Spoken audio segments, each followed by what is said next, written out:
Hello दोस्तों, आप सभी का स्वागत है हमारे YouTube channel RS study world में।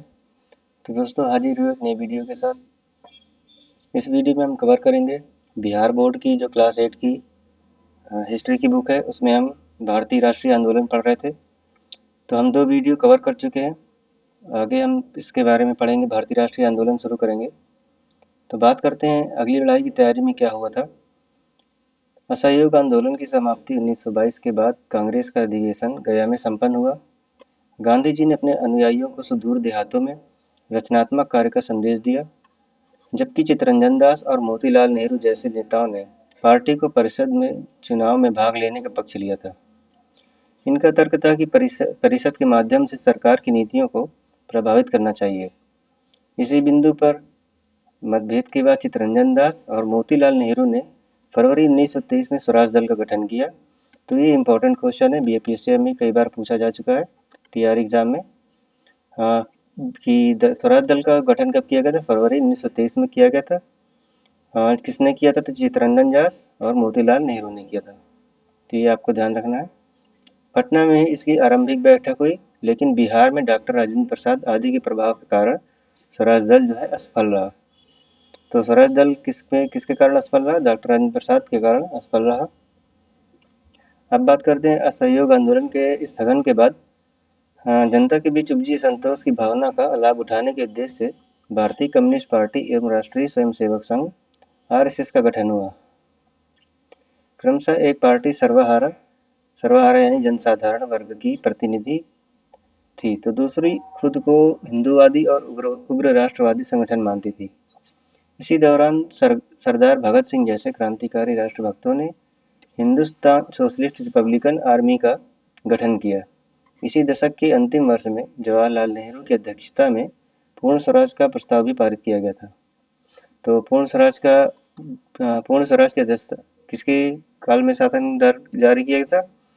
ये हमारा जवाहरलाल नेहरू की अध्यक्षता में। एवं 26 जनवरी 1930 को लाहौर में रावी नदी के तट पर स्वतंत्रता दिवस मनाया गया। लाहौर में रावी नदी के तट पर स्वतंत्रता दिवस कब मनाया गया? तो ये इम्पोर्टेंट क्वेश्चन है, 26 जनवरी 1930 को आपको ध्यान रखना है।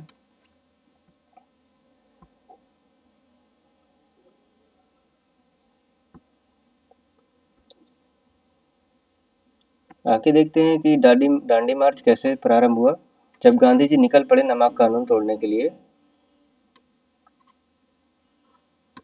तो सरकार ने नमक के उत्पाद एवं बिक्री पर एकाधिकार स्थापित कर टैक्स लगाया, जिससे सरकार को अच्छी आमदनी होती थी। इस कानून से देश का हर व्यक्ति, गरीब अमीर, महिला पुरुष, ऊंच नीच प्रभावित था। गांधी जी ने नमक कानून को राष्ट्रीयता की भावना से जोड़ा। वे मानते थे कि प्रकृति प्रदत्त चीज है और बिना कर के सबके लिए सुलभ होना चाहिए। तो गांधी जी का मानना था कि जो नमक है वो भोजन का एक अभिन्न अंग है, उसमें जो है टैक्स नहीं लगना चाहिए। अतः यह सभी भारतीयों को मुफ्त में ये क्या है, उसका लाभ मिलना चाहिए। अतः गांधी जी ने नमक कानून के विरोध में सविनय अवज्ञा आंदोलन का निश्चय किया। इन्होंने अपने अपने सहित 79 साथियों के साथ 12 मार्च 1930 को साबरमती आश्रम से दांडी, जो कि समुद्र तट के किनारे है, उसके लिए नमक कानून तोड़ने निकल पड़े। 6 अप्रैल 1930 को दांडी पहुंचकर गांधी जी ने सार्वजनिक रूप से नमक इकट्ठा करके नमक कानून को तोड़ दिया। तो यहाँ से इम्पोर्टेंट प्रश्न बनते हैं आपके कि गांधी जी दांडी मार्च के लिए कब निकले थे? तो 12 मार्च 1930 को साबरमती आश्रम से कितने साथियों के साथ निकले थे? 79 साथियों के साथ। और कब पहुंचे थे? 6 अप्रैल 1930 को दांडी पहुंचकर गांधी जी ने क्या किया? नमक कानून तोड़ा था। गांधी जी ने पानी उबाल कर भी नमक बनाया। देखते देखते यह आंदोलन पूरे भारत में फैल गया।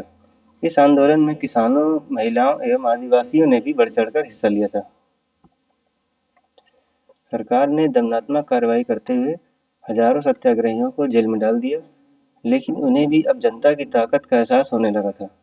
फलस्वरूप 1935 में प्रांतीय स्वायत्तता अधिनियम के तहत इसके द्वारा प्रांतों में लोकप्रिय सरकार के गठन का प्रावधान किया गया।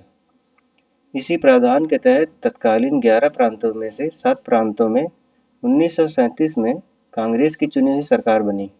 2 वर्ष बाद द्वितीय विश्व युद्ध छिड़ जाने के कारण कांग्रेस ने युद्ध के बाद भारत को आज़ाद करने की शर्त पर युद्ध में सहयोग की बात की, लेकिन अंग्रेजी सरकार ने यह बात नहीं मानी, जिससे 1939 में कांग्रेसी सरकारों ने इस्तीफा दे दिया। आगे देखते हैं कि अंग्रेजों भारत छोड़ो आंदोलन कैसे प्रारंभ हुआ, जो कि 1942 में प्रारंभ हुआ था। द्वितीय विश्व युद्ध से उपजी परिस्थितियों में महात्मा गांधी जी ने अंग्रेजों को भारत छोड़ने की चेतावनी दी। इसके लिए गांधी जी ने जनता को करो या मरो का नारा दिया। हालांकि गांधी जी ने बंबई के ग्वालियर टैंक मैदान से 8 अगस्त को अहिंसक संघर्ष का ही आह्वान किया था, लेकिन अंग्रेजी सरकार ने दंडात्मक कार्रवाई करते हुए गांधी जी सहित कांग्रेस के सभी वरिष्ठ नेताओं को जेल में डाल दिया। नेताओं की गिरफ्तारी के बाद जनता और उग्र हो गई। किसानों, विद्यार्थियों एवं महिलाओं की भागीदारी ने आंदोलन को काफी उग्र और ताकतवर बना दिया। सत्ता और संचार के प्रतीक चिन्हों पर कब्जा कर स्थानीय लोगों ने अपनी सरकार का गठन किया। अब बात करते हैं कि बिहार में जब 80 थानों पर जनता का कब्जा हो गया था, पटना जिला के पालीगंज में जबरदस्त संगठन रहने के कारण थाना को झुकना पड़ा और 14 अगस्त को थाना में ताला लगा दिया गया था। 15 अगस्त को दरोगा जी ने स्वयं इंकलाबाद जिंदा का नारा लगाते हुए झंडा फहराया और आज ही के दिन एक जत्था उलार से अरवल की ओर जा रहा था। उस जत्था पर पुलिस की ओर से अचानक गोली चलाई गई, जिसमें रामकृत सिंह, जो कोरडा रानीपुर के रहने वाले थे, उनकी बाह में क्या गोली लग गई। वहां से उन्हें घायल अवस्था में पालीगंज अस्पताल में लाया गया, जहां उनकी क्या हो गई, मृत्यु हो गई। इस बहादुर का हजारों व्यक्तियों ने गाजे बाजे के साथ महाबलीपुर के समीप सोन नदी में अंतिम संस्कार किया गया। इसके बाद देखते हैं कि अंग्रेजों ने जो है दमन का सहारा लेते हुए 90,000 लोगों को गिरफ्तार कर जेल में डाल दिया। हजारों लोग पुलिस की गोली से मारे गए। बहुत जगहों पर हवाई जहाज से भी गोली चलाई गई, लेकिन अंग्रेजी सरकार को आंदोलन ने झुकने पर बाध्य कर दिया।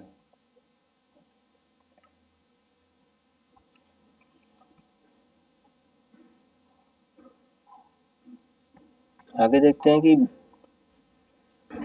बिहार में भारत छोड़ो 8 अगस्त को भारत छोड़ो प्रस्तावित पारित होने के अगले दिन पटना के जिलाधिकारी WG आर्चर ने राजेंद्र प्रसाद को गिरफ्तार कर लिया।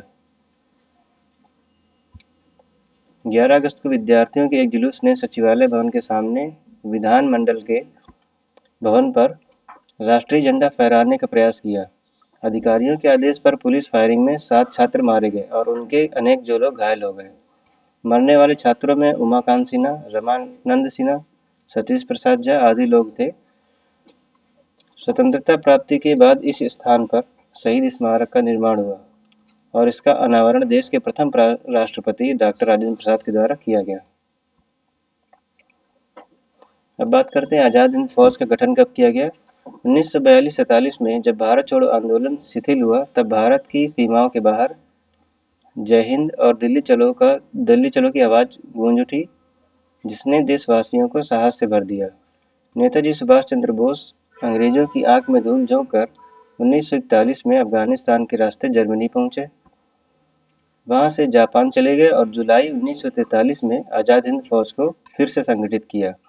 इसकी बागडोर संभालने के बाद अगस्त 1943 में नेताजी ने आज़ाद हिंद सरकार की स्थापना की। इनके नेतृत्व में आज़ाद हिंद फौज इम्फाल तक आ गया, जो कि मणिपुर में पड़ता है, तथा भारत की लगभग 250 वर्ग मील जमीन को आज़ाद करा लिया। लेकिन कई कारणों से इसे पीछे हटना पड़ा। हिरोशिमा एवं नागासाकी पर अणुबम गिराए जाने के बाद जापान के साथ साथ आज़ाद हिंद फौज को भी आत्मसमर्पण करना पड़ा। सेना के अफसरों को बंधक बनाकर उन पर मुकदमा चलाने का निश्चय किया गया। आगे कहा गया कि सबसे पहले 3 वरीय अफसर शहनवाज, ढिल्लन और सहगल पर मुकदमा चलाया गया। इन अफसरों के बचाव में कांग्रेस आगे आई और देश के बड़े बड़े बैरिस्टरों, जिनमें भूलाभाई देसाई और डॉक्टर काटजू तथा डॉक्टर तेज बहादुर संप्रू और जवाहरलाल नेहरू शामिल थे, और इन्होंने निःशुल्क मुकदमा लड़ा। पूरे देश में इन वीरों के समर्थन में कई प्रदर्शन किए गए। फिर भी जजों ने इन्हें दोषी ठहराते हुए मृत्युदंड की सजा सुनाई। लेकिन अंग्रेजी सरकार को देश के वातावरण को देखते हुए इतनी हिम्मत नहीं हुई कि इन्हें फांसी दे सके। तीनों जनरल रिहा कर दिए गए। बाद में आज़ाद हिंद फौज के और लोग भी क्या कर दिए गए, रिहा कर दिए गए। तो ये आज़ाद हिंद फौज का राष्ट्रीय गीत यह था कि शुभ शुभ चैन की वर्षा बरसे, ये उनका राष्ट्रगीत था।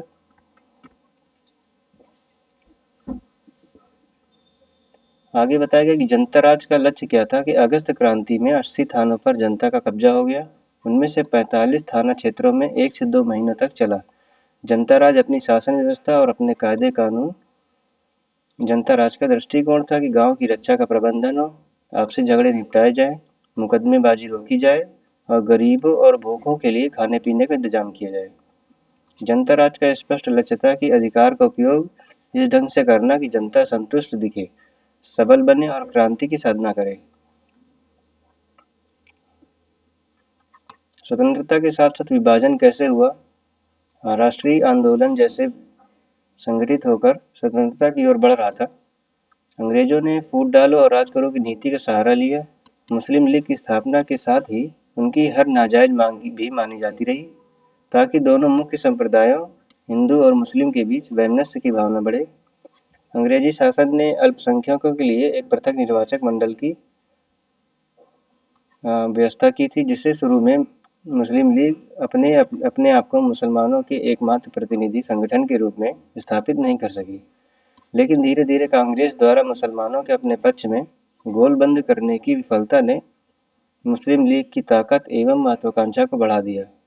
सांप्रदायिक मानसिकता वाले विक्षुब्ध और राष्ट्रीय आंदोलन की मुख्य धारा में अपनी जगह नहीं बनाने वाले नेता मुस्लिम लीग के साथ जुड़ने लगे। अब लीग खुद को मुसलमानों की एकमात्र संस्था के रूप में मान्यता चाहती थी, लेकिन यह कांग्रेस को मंजूर नहीं था, क्योंकि अभी कांग्रेस के बहुत बड़े बड़े नेता मुसलमान थे। लीग ने 1930 के दशक में ही 2 राष्ट्रों का सिद्धांत स्वीकार कर लिया। इसने 1940 में मुस्लिम बहुल पश्चिमोत्तर और पूर्वी क्षेत्रों में मुसलमानों के लिए स्वतंत्र राज्य की मांग की। 1946 के प्रांतीय चुनाव में पृथक निर्वाचन क्षेत्र में लीग की बड़ी बेजोड़ सफलता ने पाकिस्तान की मांग के प्रति इसे और मुखर कर दिया। सरकार ने पाकिस्तान की मांग और भारत की स्वतंत्रता के संबंध में अध्ययन करने के लिए 3 सदस्यीय कैबिनेट मिशन भारत को भेजा। कैबिनेट मिशन ने मुस्लिम बहुल क्षेत्र को कुछ सहायता प्रदान करते हुए ढीले ढाले महासंघ के रूप में अविभाजित भारत का सुझाव दिया। कैबिनेट मिशन के कुछ सुझावों पर लीग और कांग्रेस को आपत्ति थी। इन परिस्थितियों में अब देश का विभाजन नहीं टाला जा सकता था। मुस्लिम लीग ने पाकिस्तान की मांग के समर्थन में जनता से प्रत्यक्ष कार्यवाही दिवस 16 अगस्त 1946 का मनाने का आह्वान किया। ये इम्पोर्टेंट क्वेश्चन है, ये बीपीएससी तैयारी में पूछा जाता है कि प्रत्यक्ष कार्रवाई दिवस 16 अगस्त 1946 को मनाया जाता है। इसी दिन कलकत्ता में सांप्रदायिक हिंसा भड़क उठी। इसने तेजी से अधिकांश भारत को अपने चपेट में ले लिया और लाखों लोग मारे गए, करोड़ों लोग शरणार्थी हो गए। ब्रिटिश सरकार कैबिनेट मिशन की असफलता के बाद परिस्थिति को देखते हुए भारत को विभाजित करने का मन बना चुकी थी। यह अंग्रेजों की फूट डालो की नीति की पराकाष्ठा थी। अपने इसी उद्देश्य की पूर्ति हेतु सरकार ने लॉर्ड माउंटबेटन को भारत भेजा था। माउंटबेटन ने भारतीय स्वतंत्रता अधिनियम 1947 के प्रावधानों के अनुसार भारत को विभाजित करते हुए 14 अगस्त 1947 को पाकिस्तान एवं 15 अगस्त 1947 को भारत को स्वतंत्र किया गया। ये इम्पोर्टेंट प्रश्न है, यहाँ से भी बीपीएससी प्रश्न पूछता है कि भारतीय स्वतंत्रता अधिनियम 1947 के तहत पाकिस्तान कब आज़ाद हुआ था? 14 अगस्त 1947 को स्वतंत्र किया गया और 15 अगस्त 1947 को भारत स्वतंत्र किया गया। हमारे राष्ट्रीय नेताओं को इसे स्वीकार करना पड़ा। विभाजन के बाद भारत का भूगोल बदल गया। कुछ समय के लिए नफरतपूर्ण माहौल बन गया। इस तरह स्वतंत्रता हमारे लिए आनंद से ज़्यादा पीड़ा लेकर आई। धीरे धीरे हमारे राष्ट्रीय नेताओं के सूझबूझ ने परिस्थितियों पर विजय पाई।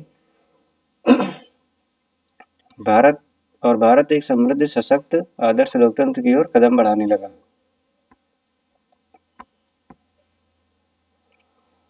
तो दोस्तों, ये चैप्टर हमारा समाप्त होता है। इसमें भारतीय राष्ट्रीय आंदोलन का तीसरा वीडियो समाप्त हो चुका है। इसके बाद हम पढ़ेंगे भारत में राष्ट्रवाद।